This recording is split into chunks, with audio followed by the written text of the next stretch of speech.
It's 29th week in Ordinary Time, a reading from the Holy Gospel according to Luke. Jesus said to his disciples, "Be sure of this, if the master of the house had known the hour when the thief was coming, he would not have let his house be broken into. You also must be prepared, for at an hour you do not expect the Son of Man will come." And Peter said, "Lord, is this parable meant for us or for everyone?" And the Lord replied, "Who then is the faithful and prudent steward, whom the master will put in charge of his servants to distribute the food allowance at the proper time? Blessed is that servant whom his master on arrival finds doing so. Truly I say to you, he will put him in charge of all his property. But if that servant says to himself, 'My master is delayed in coming,' and begins to beat the men servants and the maid servants, eat and drink and get drunk, then that servant's master will come on an unexpected day and at an unknown hour, and will punish the servant severely and assign him a place with the unfaithful. That servant who knew his master's will, but did not make preparations nor act in accord with his will, shall be beaten severely, and the servant who is ignorant of his master's will, but acted in a way deserving of a severe beating, shall be beaten only lightly. Much will be required of the person entrusted with much, and still more will be demanded of the person entrusted with more." We can take that last line. Jesus tells us the meaning of the parable. Much will be required of the person entrusted with much.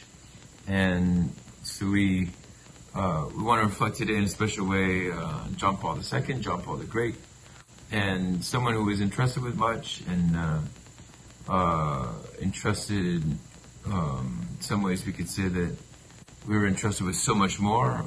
What was the much with which John Paul II was entrusted? We might think, growing up in such an awful time in a war-torn country, perhaps he had an excuse to just seek his own benefit out of life.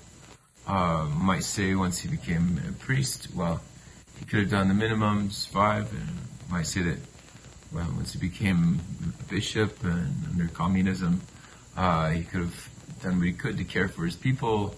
But he's really someone who in each of those times didn't let the fact that his mother died early, the fact that his country was at war, he pursued fullness of life. The word that he brought to Denver in John 10, "I've come that they might have life to the fullness." He pursued that in the midst of some of the worst times. And he pursued acting. He pursued poetry. He pursued mystical life. And I think some of what he had that might have been the much, certainly the faith of his father, certainly perhaps the faith of his country. We might even just say Poland was a place that persevered in faith. He gave birth to John Paul II. But he was so unique among Poles, right? He also had Jan Tarnowski, the mentor who led him into the study of the Carmelites and John of the Cross.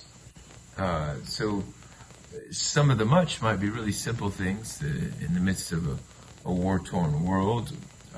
But here we are in the midst of a blessed world in Littleton, Colorado. And what is the much, or what is the more that we've been entrusted?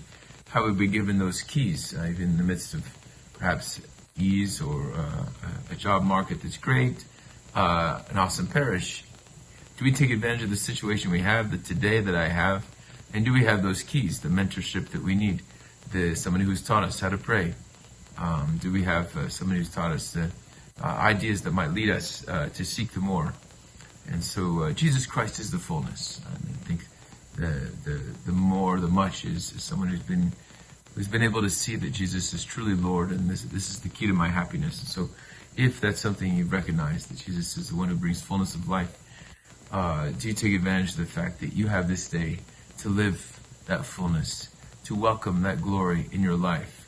And as much as you might become victim to other things that are on the outside, if the Lord has given us the key on the inside, and a couple keys that we might need, like mentorship, small group, or that spiritual book that has opened up the horizon of mystical life to us, we need to go there, right? We need to act on that and dive into that mystical life, welcome ourselves in the simple truth, letting ourselves be loved, and then taking the steps of courageous virtue, courageous proclamation of the gospel.